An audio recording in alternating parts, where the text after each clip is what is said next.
हम ये press conference एक बहुत ही गंभीर और संवेदनशील विषय पे है।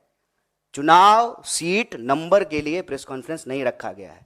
नंबर मैंने आपको बताया, 20 भारतीय लोग रूस में फंसे हुए हैं, बंधक बनाए हुए हैं।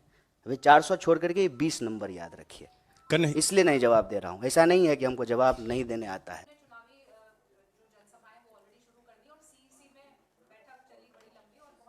इसमें कौन सी नई बात है मैडम कि उन्होंने चुनावी सभा शुरू कर दी? वो चुनावी मोड पे ही रहते हैं।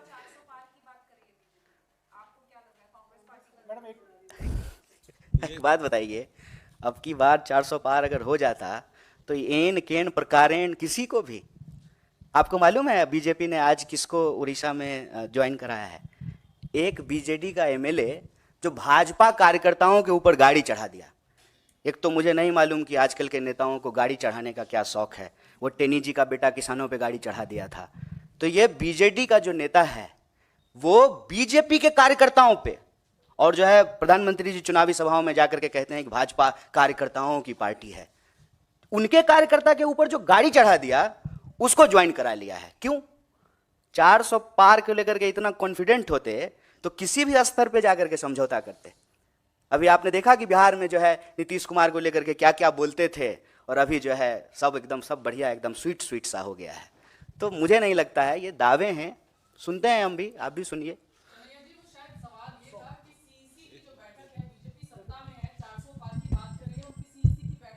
पहली लिस्ट की तैयारी है, आप लोग विपक्ष में हैं, आपकी सीईसी कब होगी इसको लेके कोई क्लैरिटी नहीं है। अलायंस टीएमसी के साथ वेस्ट बंगाल में होगा नहीं होगा, इस पर भी संशय बना हुआ है हमारी। बड़ा अच्छा लगा सुन करके। कांग्रेस कवर करते हैं, कितनी चिंता करते हैं आप हमारी। बहुत बहुत अच्छा लगा, आप लोग कितना चिंतित हैं हम लोगों के लिए। बहुत अच्छा लगा, बहुत धन्यवाद।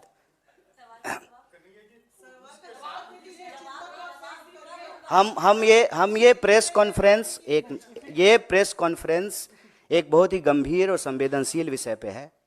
चुनाव सीट नंबर के लिए प्रेस कॉन्फ्रेंस नहीं रखा गया है। नंबर मैंने आपको बताया, 20 भारतीय लोग रूस में फंसे हुए हैं, बंधक बनाए हुए हैं। अभी 400 छोड़ करके 20 नंबर याद रखिए। इसलिए नहीं जवाब दे रहा हूं। ऐसा नहीं है कि हमको जवाब नहीं देने आता है, जवाब दे सकते हैं, ले विषय कुछ और है। ठीक है। 750 लोग जो है वो धन्ना सेठ हो गए हैं, अरबों खरबों में उनकी कमाई हो गई है, और किसान ने आत्महत्या कर लिया है 12,500। इसको कैसे देखते हैं? जीडीपी ग्रोथ हो रहा है, अच्छी बात है, विकास दर बढ़ रहा है, बहुत अच्छी बात है, लेकिन अगर बेरोजगारी दर बढ़ रहा है तो चिंता की बात है, महंगाई बढ़ रही है तो चिंता की बात है, नौजवानों की आत्महत्या दर बढ़ रही है तो चिंता की बात है, महिलाओं के ऊपर होने वाले अपराध अगर बढ़ रहे हैं तो चिंता की बात है, मजदूरों को अगर मजदूरी नहीं मिल रही है, ये अपना ही पैसा, आपका अपना पैसा, आपकी कमाई का एक हिस्सा काट करके सरकार के खाते में आपने जमा किया है, और जब बेटी का शादी है, मकान बनाना है, बच्चा को पढ़ाना है, कहीं एडमिशन लेना है, तो पीएफ का पैसा निकालने के लिए जा रहे हैं तो पैसा नहीं निकल रहा है। तो हम कह रहे हैं कि जो अच्छी चीज है वो अच्छी चीज है। जीडीपी बढ़ गया, बहुत बढ़िया बात है। हम बार बार यही सवाल पूछते हैं ना कि 5 ट्रिलियन की इकोनॉमी हो गई, शानदार, सुंदर, लेकिन 5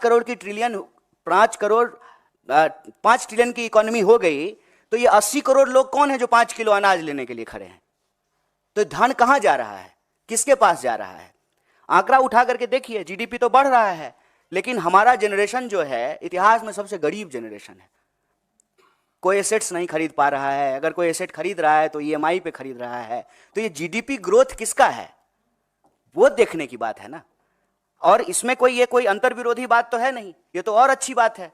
तब तो सरकार अब ये बहाना नहीं लगाएगी कि हमारे पास पैसा नहीं है। तब तो हम कह सकते हैं ना कि जीडीपी ग्रोथ अगर 7.5% हो गया है तो फिर वो जो मांग है इस देश के विद्यार्थियों का कि शिक्षा पर जो खर्चा हो बजट का 10वां हिस्सा हो, तो 10वां हिस्सा बजट का आप एजुकेशन पे खर्च करने लगी है। लेकिन आपको मालूम है कि इस बार के बजट में जो है एजुकेशन के ऊपर कटौती की गई है।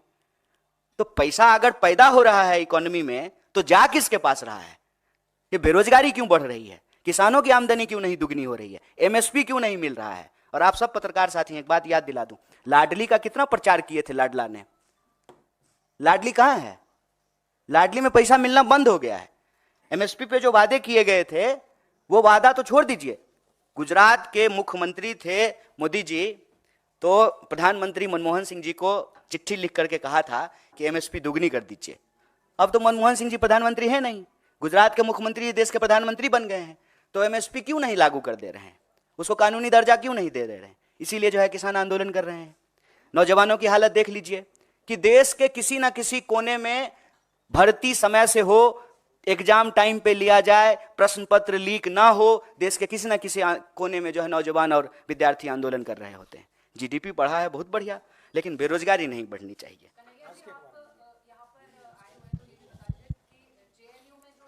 ये विषय कुछ और है। ठीक है कन्हैया जी ये बताइए कि आपने कहा कि अमेरिका में भारतीय छात्रों का मर्डर भी हुआ है, संदिग्ध परिस्थितियों में मौत भी हुई है।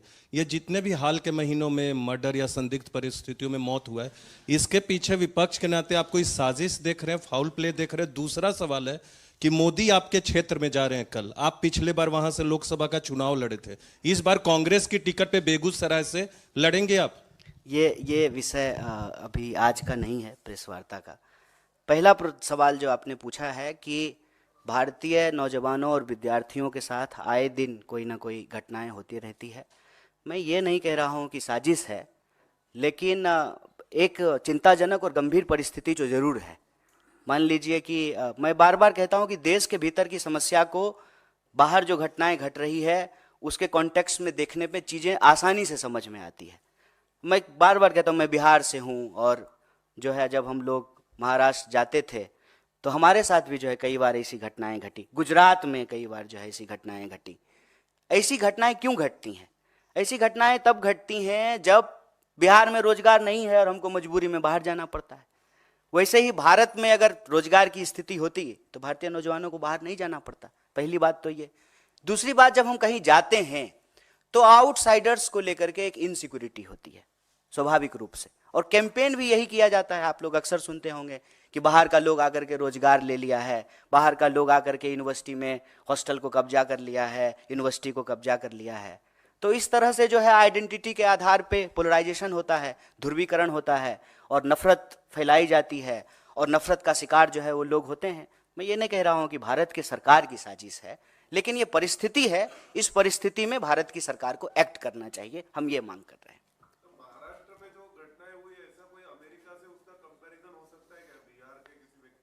नहीं, बस मैंने समझने के लिए उदाहरण दिया है, कंपैरिजन नहीं है। दोनों की ज्योग्राफी अलग है, परिस्थिति अलग है, बस हमने समझने के लिए उदाहरण दिया।